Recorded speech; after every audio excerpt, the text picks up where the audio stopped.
తెలంగాణ రాష్ట్ర ఉపాధ్యాయ అర్హత పరీక్షకు సన్నద్ధమవుతున్న అభ్యర్థులకు నమస్కారం.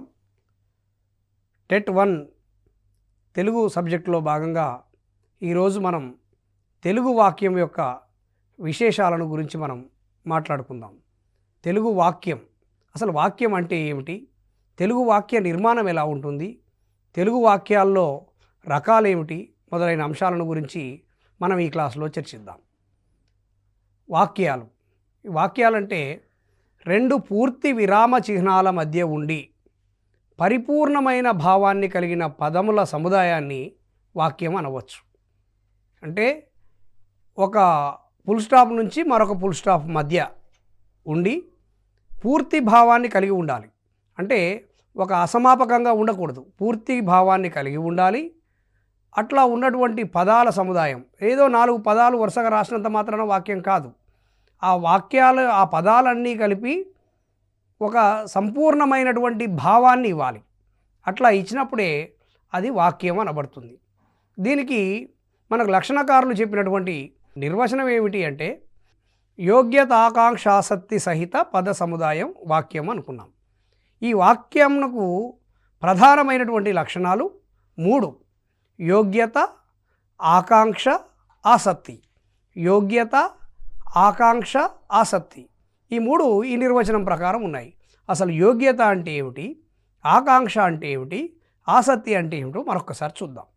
యోగ్యత పదముల యొక్క అర్థములకు గల పరస్పర సంబంధమునందు బాధ కలగకుండా, అనగా వాక్యంలోని పదాల యొక్క అర్థాలు పరస్పర సంబంధాన్ని కలిగి ఉండుట యోగ్యత. అంటే కొన్ని పదాలు రాసినప్పుడు వాటి మధ్య ఒక చక్కని సంబంధం కలిగి ఉండాలి. అంటే ఆ అన్వయం లోపించినప్పుడు అవి వాక్యం కాదు. ఉదాహరణకు చూడండి, ఇక్కడ ఒక వాక్యం ఇచ్చాను, అది యోగ్యత లోపించిన వాక్యం.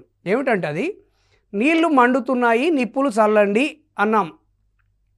నీళ్లు మండుతున్నాయి నిప్పులు చల్లండి, ఇది యోగ్యత లోపించిన వాక్యం. అంటే దీనిలో పరస్పరమైనటువంటి సంబంధం అనేది సరైన విధంగా లేదు. ఇట్లా యోగ్యత లోపించిన వాక్యం అనేది వాక్యం అనిపించుకోదు. కాబట్టి అందులో ఉన్నటువంటి పదాల మధ్య పరస్పర సంబంధం ఉండాలి, అవి సంపూర్ణమైన అర్థాన్ని ఇవ్వాలి. అప్పుడు మాత్రమే అది యోగ్యత కలిగినటువంటి వాక్యంగా మనం చెప్పుకుంటాం. అట్లా ఆకాంక్ష. ఈ ఆకాంక్ష ఏమిటంటే, ఒక వాక్యాన్ని చెప్తున్నప్పుడు సగం వాక్యం పలికినప్పుడు మిగిలిన వాక్యం ఏమవుతుందో అని తెలుసుకోవాలనే ఉత్సుకత శ్రోతలో కలగాలి. అది ఆకాంక్ష. వాక్యం మొదలు పెట్టడంతో తర్వాత భావమును వినవలననే మనస్సున కలిగే ఉత్సుకతయే ఆకాంక్ష అన్నారు. అంటే సగం వాక్యం మాట్లాడినప్పుడు రాముడు అడవికి వెళ్ళి అనగానే ఆ తర్వాత ఏం చేశాడు అని తెలుసుకోవాలనే ఆకాంక్ష శ్రోతలో కలగాలి. అప్పుడు మాత్రమే ఆ వాక్యం ఆకాంక్ష కలిగినటువంటి వాక్యంగా మనం చెప్తాం. 3వది ఆసక్తి అంటే పదముల పొందిక అనేది సమగ్రంగా ఉండాలి. 2వది అవ్యవధానంగా ఉండాలి. అంటే ఒక వాక్యం పలికేటప్పుడు ఇప్పుడు ఒక పదం పలికి కొంత సమయం తర్వాత మరొక పదం పలికి ఇంకొంత సమయం తర్వాత మరో పదం పలికితే అది వాక్యం అనిపించుకోదు. అవ్యవధానంగా వెంటనే ఆ వరుస పదాల పొందిక ఉండాలి. ఆ పొందిక కూడా సమగ్రంగా ఉండాలి. అది కూడా అవ్యవధానంగా పలికినప్పుడు అది సంపూర్ణమైన అర్థాన్ని ఇవ్వాలి. ఇది ఆసక్తి. ఇట్లా యోగ్యత, ఆకాంక్ష, ఆసక్తి అనే లక్షణాలు కలిగిందే తెలుగు వాక్యం అని లాక్షణికులు అన్నారు. ఇక మరి మన తెలుగు వాక్యంలో ఒక స్పెషాలిటీ ఏమిటంటే, ఇప్పుడు ఇంగ్లీష్ వాక్యంలో మనం చూసినప్పుడు హీ ఏట్ బనానా అన్నప్పుడు అతడు ఏట్ అనేది మధ్య వస్తుంది, తిన్నాడు అరటిపండు అని మనం తెలుగులో ట్రూ ట్రాన్స్లేషన్ చేసుకోవచ్చు. కానీ అది కాదు. తెలుగులో ఎట్లా ఉంటుందంటే క్రియ చివరిలో ఉంటుంది. అంటే మనకు ఫస్ట్ కర్త ఉంటాడు, తర్వాత కర్మ ఉంటుంది, చివరికి క్రియ ఉంటుంది. కర్త, కర్మ, క్రియ అనే అంశాలు మన తెలుగు వాక్యంలో ప్రధానంగా వరుసగా ఉంటాయి. రాముడు రావణుణ్ణి చంపాడు, ఇందులో 3 అంశాలు ఉన్నాయి. 1 కర్త ఉంది, 2 కర్మ ఉంది, 3 క్రియ ఉంది. ఇందులో రాముడు రావణుణ్ణి చంపాడు అన్నప్పుడు కర్త ఎవరవుతారు? రాముడు. అంటే పని చేసినవాడు కర్త. అంటే ఈ క్రియ ఇందులో ఏదైతే ఉందో ఆ క్రియను ఎవరు చేస్తారో వారు కర్త. ఇప్పుడు రాముడు రావణుణ్ణి చంపాడు అన్నప్పుడు ఈ చంపాడు అనే పని ఎవరు చేశారు? రాముడు చేశాడు. కాబట్టి రాముడు కర్త అవుతాడు. అదేవిధంగా కర్మ ఎవరవుతారంటే ఈ చంపాడు అనే క్రియ ఉంది కదా, ఈ క్రియా ఫలితాన్ని ఎవరు అనుభవించారు? ఇక్కడ రావణుడు అనుభవించాడు. క్రియా ఫలితాన్ని ఎవరు అనుభవిస్తారో వారు కర్మ అవుతారు. అంటే క్రియకు ఆశ్రయభూతమైనదేమో కర్త, అంటే క్రియను చేసేది కర్త, క్రియా ఫలితాన్ని అనుభవించేది కర్మ. మరి క్రియ అంటే ఏమిటి అంటే పనిని తెలియజేసే పదం క్రియ, పనిని తెలియజేసే పదం క్రియ. ఇట్లా కర్త, కర్మ, క్రియ అనే అంశాలు తెలుగు వాక్యంలో మనకు వరుసగా వస్తాయి. ఇది వాక్య నిర్మాణ రీతి. వాక్యంలో భేదాలు. ఈ వాక్యంలో భేదాలు ఎట్లా ఉంటాయి అంటే ఆ క్రియ ఉండడం, వాక్యాలు అనేక రకాలుగా వర్గీకరణ జరిగింది. అందులో క్రియ ఉందా లేదా అనే దాన్ని బట్టి మన వాక్యాలు రెండు రకాలుగా ఉంటాయి. ఒకటి క్రియా సహిత వాక్యాలు, రెండు క్రియారహిత వాక్యాలు. క్రియా సహిత వాక్యాలు, క్రియారహిత వాక్యాలు. ఆ వాక్య అంటే ఆ పేరులోనే మనకు దాని అర్థం కనిపిస్తుంది. క్రియా సహితము అంటే క్రియను కలిగి ఉన్నవి, క్రియారహితము అంటే క్రియ లేనటువంటివి. క్రియా సహిత వాక్యాలు చూద్దాం. అంటే వాక్యం చివర తప్పకుండా క్రియ ఉన్నట్లయితే క్రియా సహిత వాక్యం అవుతుంది. సుష్మ అన్నం తిన్నది. ఇక్కడ క్రియ ఉంది, ఇందులో తిన్నది అనేది క్రియ. అంటే ఈ వాక్యం చివరలో క్రియ ఉంది కాబట్టి ఇది క్రియా సహిత వాక్యం అవుతుంది. మరి క్రియారహిత వాక్యాలు కూడా ఉంటాయి. క్రియారహిత వాక్యాలు అంటే అందులో క్రియ ఉండదు. ఉదాహరణకు ఆమె టీచరు. ఆమె టీచరు అన్నప్పుడు అందులో క్రియ ఏం కనిపించదు మనకు. ఆమె టీచరు. వాడు ధనవంతుడు, అందులో కూడా మనకు క్రియ కనిపించదు. ఇట్లా క్రియ లేనటువంటి వాక్యాలు, క్రియ ఉన్న వాక్యాలుగా మనం వాక్యాలను క్రియ ఉండడం లేకపోవడాన్ని బట్టి రెండు రకాలుగా వర్గీకరించుకోవచ్చు. అంటే ఇట్లాంటి ఒక వాక్యం ఇచ్చి శ్రీకృష్ణుడు అందగాడు, ఇది ఏ వాక్యం? ప్రత్యక్ష వాక్యం, పరోక్ష వాక్యం, క్రియారహిత వాక్యం, క్రియాసహిత వాక్యం, ఇట్లా ఇవ్వచ్చు ఆప్షన్స్. అట్లా ఇచ్చినప్పుడు అది ప్రత్యక్ష పరోక్ష కాదు కదా. కాబట్టి శ్రీకృష్ణుడు అందగాడు అన్నప్పుడు అందులో క్రియ లేదు కాబట్టి అది క్రియారహిత వాక్యంగా మనం గుర్తించాల్సి ఉంటుంది. క్రియారహిత వాక్యం అవుతుంది. అట్లా ఇక మరొక వర్గీకరణలో కర్త కర్మల యొక్క ప్రాధాన్యతను బట్టి వాక్యాలు కూడా మనం వర్గీకరించుకోవచ్చు. అంటే కర్త కర్మ వాటి యొక్క ప్రాధాన్యతను బట్టి వాక్యాలు రెండు రకాలు. ఒకటి కర్తరి వాక్యం, రెండవది కర్మని వాక్యం. కర్తరి వాక్యం, కర్మని వాక్యం. మిత్రులారా, ఈ తెలుగు చదువుకునేటప్పుడు మీరు కంపారిటివ్లీ చదువుకుంటే ఆంగ్లంలో కూడా మీకు టెట్లో ఇదే సిలబస్ ఉంటుంది. యాక్టివ్ వాయిస్, ప్యాసివ్ వాయిస్ అని మీరు ఇంగ్లీష్లో చదువుకుంటారు. అవే తెలుగులో కర్తరి వాక్యం, కర్మని వాక్యం అవుతాయి. కాబట్టి అట్లా మీరు తులనాత్మకంగా చదివినప్పుడు మీకు మరింత మేలు జరిగే అవకాశం ఉంటుంది. కర్తరి వాక్యం అంటే ఏం లేదు, సబ్జెక్టు కర్త అనేది ప్రధానంగా ఉన్న వాక్యం కర్తరి వాక్యం అవుతుంది. రాముడు రావణుణ్ణి చంపాడు అన్నప్పుడు ఇక్కడ ఎవరి గురించి మనం మాట్లాడుతున్నట్లుగా ఉంది? రాముడు రావణుణ్ణి చంపాడు అన్నప్పుడు రాముని గురించి మాట్లాడుతున్నట్లుగా ఉంది కదా. అంటే కర్త ప్రధానంగా ఉంది కాబట్టి ఇది కర్తరి వాక్యం అవుతుంది. సోము ఉద్యోగం చేస్తున్నాడు, అక్కడ సోము గురించే మనం మాట్లాడుతున్నాం కాబట్టి సోము కర్త ప్రధానంగా ఉంది కాబట్టి అది కర్తరి వాక్యం అవుతుంది. కిరణ్ టీవీ చూస్తున్నాడు, ఇందులో కూడా కిరణ్ గురించి మాట్లాడుతున్నట్టుగానే ఉంది. ఇట్లా కర్త ప్రధానంగా ఉన్నటువంటి వాక్యాలను కర్తరి వాక్యాలు అంటాం. కర్మని వాక్యం అంటే కర్మ ప్రధానంగా ఉన్న వాక్యాలను కర్మని వాక్యం అంటాం. ఈ కర్మని వాక్యాల్లో ఎట్లా ఉంటుంది అంటే కర్త చివర చే అనే ప్రత్యయం ఉంటుంది, క్రియకు చివర బడు అనే ప్రత్యయం ఉంటుంది. ఇదేమిటో ఒకసారి ఉదాహరణ చూస్తే మనకు తేలికగా అర్థమవుతుంది. ఇంతకుముందు రాముడు రావణుణ్ణి చంపాడు అన్నాం. ఇప్పుడు రామునిచే రావణుడు చంపబడ్డాడు అన్నాం అనుకోండి. రాముని చే, రాముడు ఎవరు? కర్త కదా, కర్తకు చివర ఏమొచ్చింది? చే, రాముని చే రావణుడు చంపబడ్డాడు. ఇంతకుముందు చంపాడు అన్నాం, రావణుణ్ణి చంపాడు అన్నాం, ఇక్కడ చంపబడ్డాడు అంటున్నాం. బడు అనేటటువంటి క్రియ వచ్చింది కదా ఇందులో, చంపడం అనేటటువంటి క్రియకు చివరలో బడు అనే ప్రత్యయం వచ్చింది. అంటే రామునిచే రావణుడు చంపబడ్డాడు. ఇందులో కర్త చివర చే వచ్చింది, క్రియ చివర బడు అని వచ్చింది. ఈ రెండింటిని బట్టి మనం కర్మని వాక్యాన్ని గుర్తుపట్టాలి. రామునిచే రావణుడు చంపబడ్డాడు. పుస్తకం లతచే చదవబడుతుంది.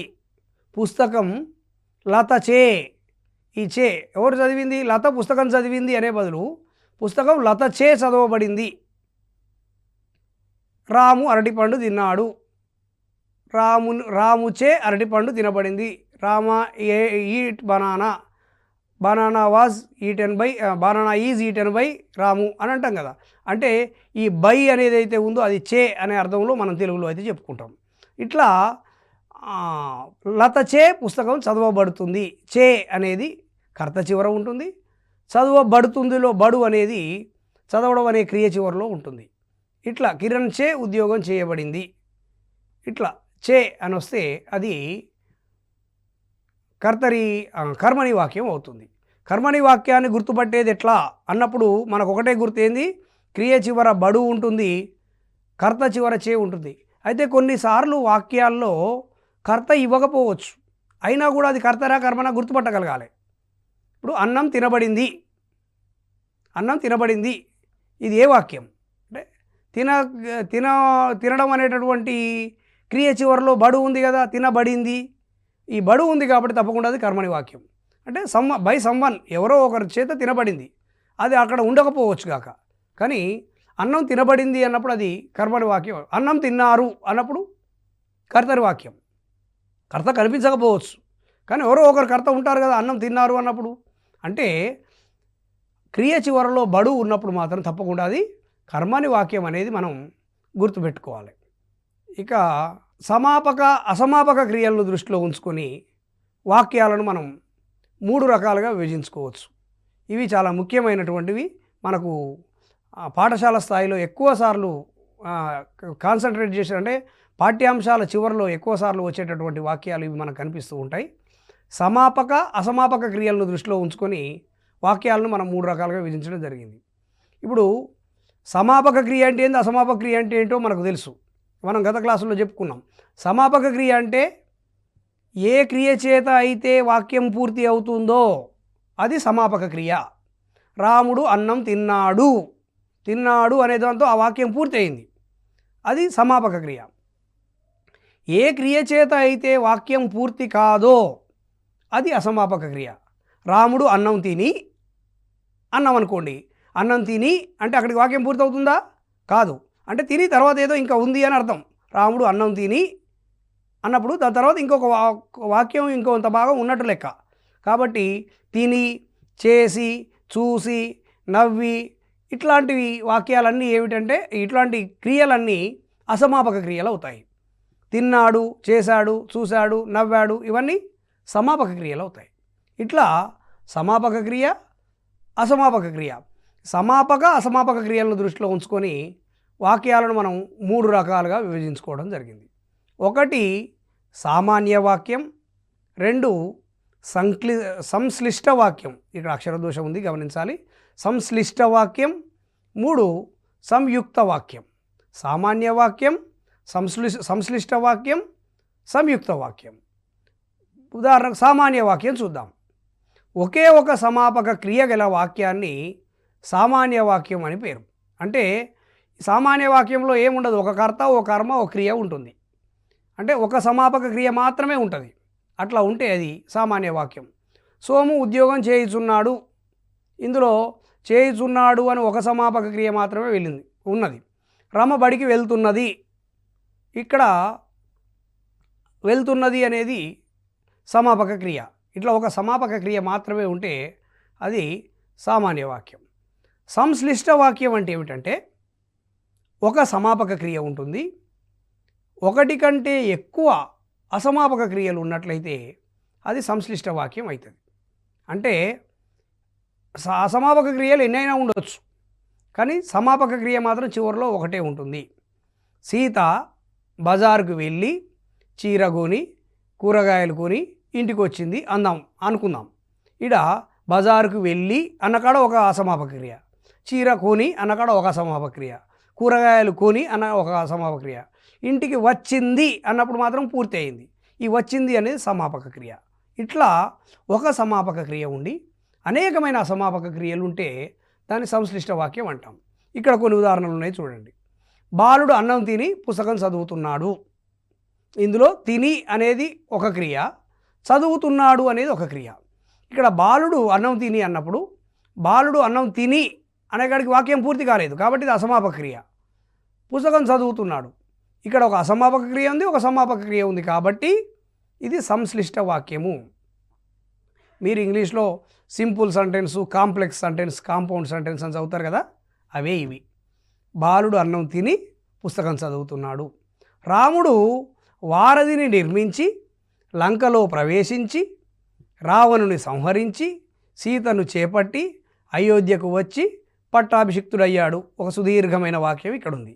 ఈ వాక్యాన్ని మీరు గమనించినట్లయితే వారధిని నిర్మించి అనేది ఒక అసమాపక క్రియ, లంకలో ప్రవేశించి అనేది రెండో అసమాపక క్రియ, రావణుని సంహరించి అనేది మూడో అసమాపక క్రియ, సీతను చేపట్టి అనేది నాలుగో అసమాపక క్రియ, అయోధ్యకు వచ్చి అనేది ఐదో అసమాపక క్రియ, పట్టాభిషిక్తుడు అయ్యాడు అనేది సమాపక క్రియ.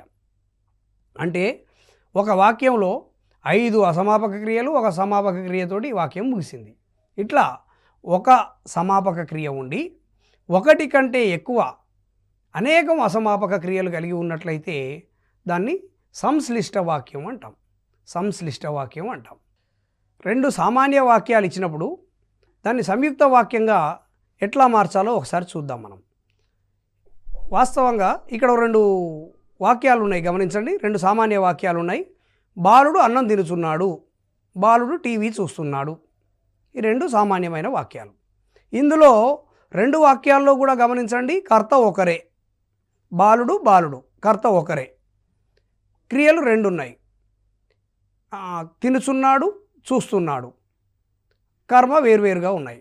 ఇప్పుడు దీన్ని సంశ్లిష్ట వాక్యంగా మార్చేటప్పుడు జరిగే మార్పులు ఏమిటంటే, 2 సమానమైన కర్తలు ఉన్నప్పుడు సంశ్లిష్ట వాక్యంలో ఒక కర్త మాత్రమే రావాలి, బాలుడు అంతే.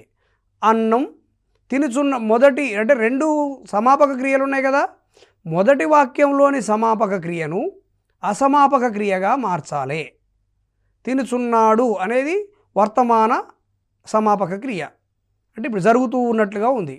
తింటూ అని మార్చాలి దాన్ని. బాలుడు అన్నం తినుచు లేదా తింటూ టీవీ చూస్తున్నాడు, మళ్ళీ బాలుడు రాదిగా. బాలుడు అన్నం తింటూ టీవీ చూస్తున్నాడు అని మార్చితే సరిపోతుంది. ఇది అంటే బాలుడు అన్నం తింటూ టీవీ చూస్తున్నాడు అంటే ఇక్కడ సామాన్య వాక్యంలో 2 సమానమైన కర్తలు ఉన్నప్పుడు ఒక కర్తను మాత్రమే తీసుకోవాలి. మొదటి వాక్యంలో ఉన్న సమాపక క్రియను అసమాపక క్రియగా మార్చాలి.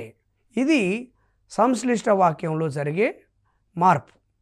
ఒకవేళ ఒకటి కంటే ఎక్కువ సమాపక క్రియలు ఉన్నప్పుడు ఆ చివరి సమాపక క్రియ మినహా మిగిలిన సమాపక క్రియలన్నింటినీ అసమాపక క్రియలుగా మార్చి చివరిది మాత్రమే సమాపక క్రియగా ఉంచాలి. ఇది సంశ్లిష్ట వాక్యంగా మార్చే విధానం. దీని తర్వాత సంయుక్త వాక్యం.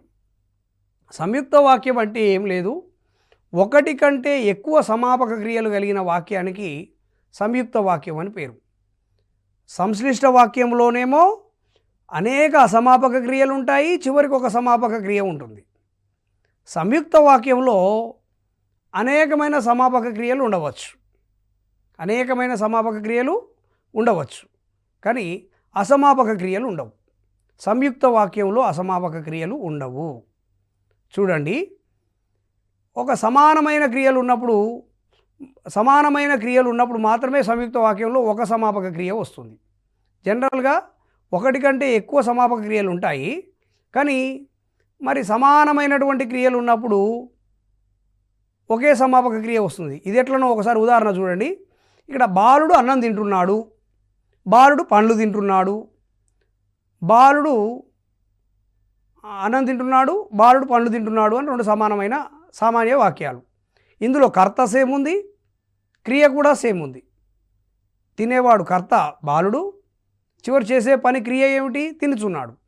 మరి ఇప్పుడు దీన్ని సంయుక్త వాక్యంగా రాసినప్పుడు మాత్రం రెండు సమాపక క్రియలు రావు. ఏమొస్తుంది? బాలుడు అన్నము పండ్లు లేదా అన్నము మరియు పండ్లు తినుచున్నాడు అని వస్తుంది. అంటే ఇదేమిటి? రెండు సమానమైనటువంటి కర్తలు క్రియలు ఉన్నప్పుడు ఆ క్రియల్లో ఒకే క్రియ వస్తుంది చివరికి. ఒకవేళ కర్తలు వేరువేరుగా ఉండి రెండు సమానమైన క్రియలు ఉన్నప్పుడు బహువచన రూపం వస్తుంది. చూడండి, రాముడు బడికి వెళ్తున్నాడు, రంగడు బడికి వెళ్తున్నాడు. ఇక్కడ కర్తలు వేరుగా ఉన్నారు. రాముడు బడికి వెళ్తున్నాడు, రంగడు బడికి వెళ్తున్నాడు. ఈ రెండింటిని సంయుక్త వాక్యంగా మార్చేటప్పుడు ఏమవుతుందంటే రాముడు బడికి వెళ్తున్నాడు, రంగడు బడికి వెళ్తున్నాడు అప్పుడు రాముడు మరియు రంగడు బడికి వెళ్తున్నారు అవుతుంది. వెళ్తున్నాడు కాస్త వెళ్తున్నారుగా మారుతుంది. అంటే కర్తలు వేరువేరు అయినప్పుడు క్రియ బహువచన రూపంలోకి మారుతుంది. కర్త క్రియ ఒకటిగా ఉన్నప్పుడు ఒకటే సమాపక క్రియ చివరిలో వస్తుంది. ఇది గుర్తుపెట్టుకోవాలి. సామాన్య వాక్యాలను సంయుక్త వాక్యంగా మార్చేటప్పుడు మరికొన్ని అంశాలు ఒకసారి చూద్దాం. సామాన్య వాక్యములందు రెండు సమానమైన కర్తలు ఉన్నప్పుడు ఒక కర్తనే తీసుకోవాలి. ఇంతకుముందు మనం చెప్పినాం, బాలుడు అన్నం తిన్నాడు, బాలుడు పండ్లు తిన్నాడు అన్నప్పుడు రెండు చోట్ల బాలుడు ఉన్నప్పటికీ సమానమైన కర్త కాబట్టి ఒక బాలుడే తీసుకుంటాం. వేరువేరు క్రియలు అయినప్పుడు వాటిని యథాతథంగా తీసుకోవాలి. అంటే ఒకవేళ వేరువేరు క్రియలు వచ్చినప్పుడు మాత్రం యథాతథంగా తీసుకోవాలి. ఎట్లా అంటే ఉదాహరణకు తండ్రి మార్కెట్కు వెళ్తున్నాడు, కొడుకు బడికి వెళ్తున్నాడు అంటే అప్పుడు తండ్రి మార్కెట్కు కొడుకు బడికి వెళ్తున్నారు అవుతుంది. అప్పుడు వేరువేరుగా ఉన్నప్పుడు మాత్రం అది బహువచన రూపంలోకి వచ్చింది. అట్లా వేరువేరు క్రియలను వాటిని యథాతథంగా తీసుకోవాలి. సమానమైన క్రియలు ఉన్నప్పుడు ఒక సమానమైన క్రియనే గ్రహించాలి. ఇంతకుముందు మాట్లాడుకున్నాం. సమానమైనటువంటి క్రియలు ఉన్నప్పుడు మాత్రం ఒకటంటే అన్నం తింటున్నాడు, పండ్లు తింటున్నాడు అన్నప్పుడు అన్నము పండ్లు తింటున్నాడు అనే రాస్తాం. అంటే రెండుసార్లు తింటున్నాడు వచ్చినప్పటికీ సామాన్య వాక్యాల్లో సంయుక్త వాక్యంలో మార్చినప్పుడు మాత్రం ఒక సమాపక క్రియ వస్తుంది. బాలుడు అన్నం తినుచున్నాడు, బాలుడు టీవీ చూస్తున్నాడు అన్నప్పుడు సంయుక్త వాక్యంగా మార్చినప్పుడు బాలుడు అన్నం తినుచున్నాడు, టీవీ చూస్తున్నాడు అని మార్చాల్సి వస్తుంది. ఇట్లా ఇవి సామాన్య వాక్యాలను సంయుక్త వాక్యంగా మార్చే విధానం. ఇక ప్రత్యక్ష పరోక్ష కథనాలను బట్టి వాక్యాలు అంటే కథనాన్ని బట్టి వాక్యాలు రెండు రకాలుగా మనకు కనిపిస్తాయి. ఒకటి ప్రత్యక్ష వాక్యం, రెండు పరోక్ష వాక్యం. ప్రత్యక్ష వాక్యం అంటే ఏం లేదు, ఒక వ్యక్తి చెప్పిన విషయాన్ని ఉన్నది ఉన్నట్లుగా చెప్తే అది ప్రత్యక్ష వాక్యం అవుతుంది. ఒక వ్యక్తి చెప్పినటువంటి విషయం అంటే ఒక వ్యక్తి అక్కడ తాను ఏం చెప్పిండో అదే మాటను యథావిధిగా చెప్పినప్పుడు ప్రత్యక్ష వాక్యం అవుతుంది. ఆయన అట్లా చెప్పిండు అన్నట్టుగా చెప్పితే పరోక్ష వాక్యం అవుతుంది. అంటే ఈ ప్రత్యక్ష వాక్యంలో ఆయన చెప్పిన విషయాన్ని యథాతథంగా చెప్పినప్పుడు ఏం చేయాలంటే ఆయన ఏ మాట చెప్పిండో ఆ మాటలకు పైన మనం ఇన్వర్టెడ్ కామాస్ పెట్టి రాస్తూ ఉంటాం. రాసే సమయంలో జంట ఉల్లేఖన చిహ్నాలు అంటాం తెలుగులో. ఆ జంట ఉల్లేఖన చిహ్నాలు ప్రత్యక్ష వాక్యంలోనే మనకు కనిపిస్తాయి. ఉదాహరణకు కాకి కావు కావు అని అరుస్తుంది. అంటే కాకి ఎట్లా అరుస్తుందో అక్కడ చెప్తున్నాడు యథావిధిగా. కాకి కావు కావు అని అరుస్తుంది. ఈ కావు కావు అని కాకి ఎట్లా అంటదో అట్లనే చెప్పిండు కాబట్టి దానికి ఇన్వర్టెడ్ కామాస్ ఉంటాయి. అమ్మ నాతో నీవు బాగా చదువుకో అన్నది. అమ్మ నాతో నీవు బాగా చదువుకో అన్నది. అంటే అమ్మ ఏం చెప్పింది నాకు అదే మాట రాసిన విడ నీవు బాగా చదువుకో ఇన్వర్టెడ్ కామాస్ మధ్య ఉంటుంది. రవి నాతో నీవు సినిమాకు వస్తావా అన్నాడు. రవి నాతో నీవు సినిమాకు వస్తావా అన్నాడు. ఆయన ఎట్లా అన్నాడో అదే మాట చెప్పిన విడ నీవు సినిమాకు వస్తావా ఇన్వర్టెడ్ కామాస్ మధ్య ఉంటుంది.